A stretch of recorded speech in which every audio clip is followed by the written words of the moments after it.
The cold hotel room felt unfamiliar as I placed my bag near the bed.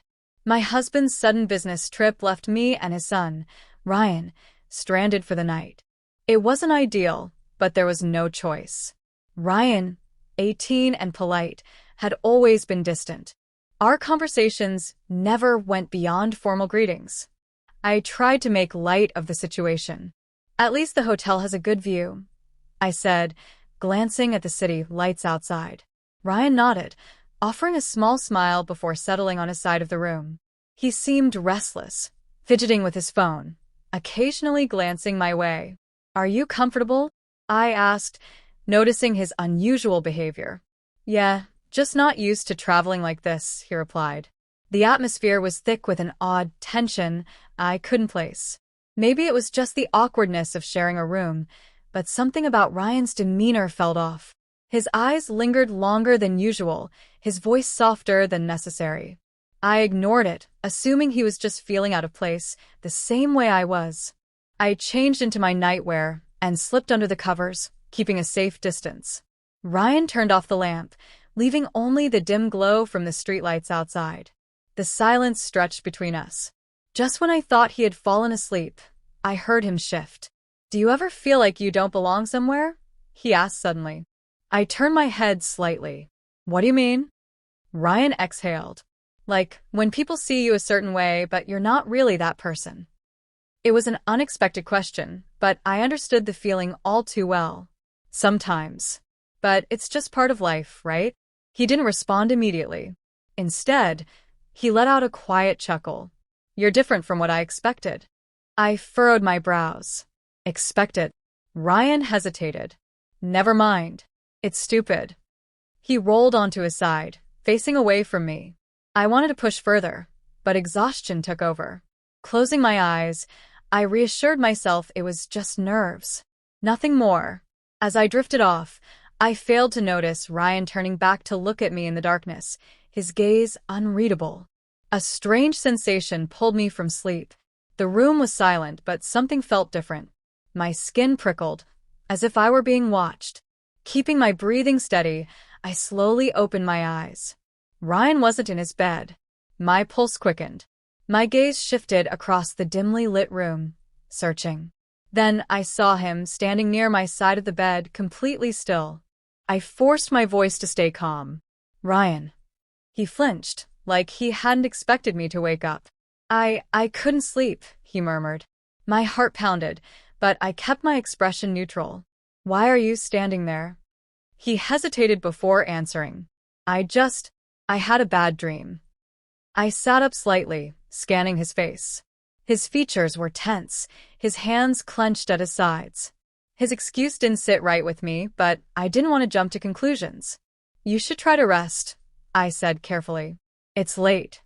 Ryan swallowed hard. "I know. He trailed off, eyes flickering to mine. "You remind me of someone." A chill ran down my spine. I gripped the blanket tighter. "Who?" He shook his head. "Forget it." Without another word, he walked back to his bed and lay down, turning away from me. I stayed awake, every nerve in my body alert. The unease gnawed at me. His presence so close, the strange way he spoke, it all felt wrong. But I told myself I was overthinking. He was just a teenager, maybe confused, maybe dealing with something I didn't understand. Still, I couldn't shake the feeling that I had just glimpsed something I wasn't supposed to see.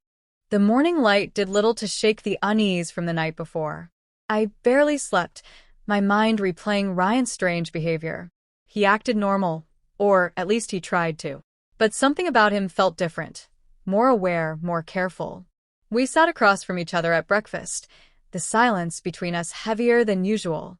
He stirred his coffee absent-mindedly, his gaze flicking to me when he thought I wouldn't notice.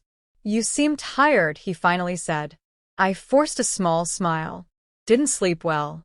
Ryan studied me, as if debating something. Then, out of nowhere, he asked, "Are you happy with my dad?" I stiffened. The question was too direct, too personal.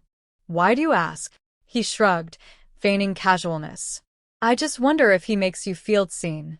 His words struck a nerve. My husband was a good man, but he was distant, preoccupied. I had ignored that fact for months, convincing myself it was just part of marriage. But hearing Ryan say it so plainly made it feel real. "That's not something we should talk about," I said, keeping my tone firm. Ryan smirked, though there was sadness behind it. "I guess that answers my question." I put down my fork, suddenly losing my appetite. "Ryan, what's going on?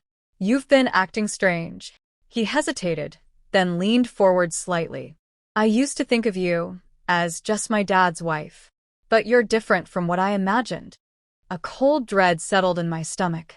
"Ryan, stop." His expression softened. "I know it's wrong, but I can't help it." I inhaled sharply. "You don't know what you're saying." He let out a bitter laugh. "I know exactly what I'm saying." I pushed my chair back, my hands trembling beneath the table. "This conversation is over."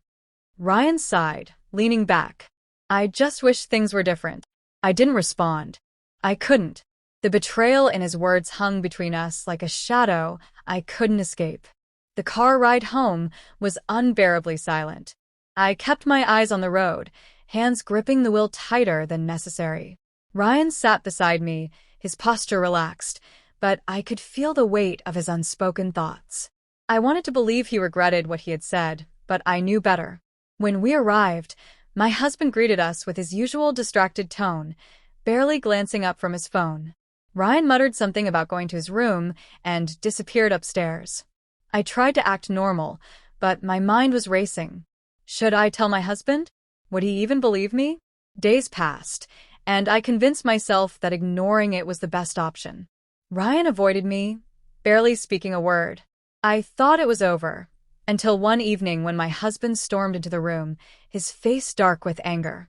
"What the hell is this?" he demanded, holding up his phone. Confused, I took it from his hand and read the message thread. My stomach dropped. It was from Ryan, a twisted version of the truth. He made it sound as if I had been the one to cross the line. I looked up at my husband in shock. "You don't believe this, do you?" His jaw clenched. Why would he lie? Because I stopped myself. The realization hit me like a punch to the gut.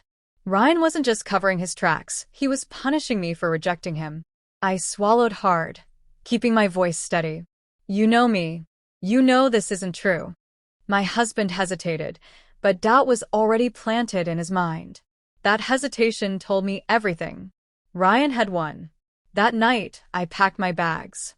I didn't beg or try to explain further. Some battles weren't worth fighting. As I walked past Ryan's room, I saw him standing in the doorway, watching me with an expression I couldn't quite read. I didn't say a word.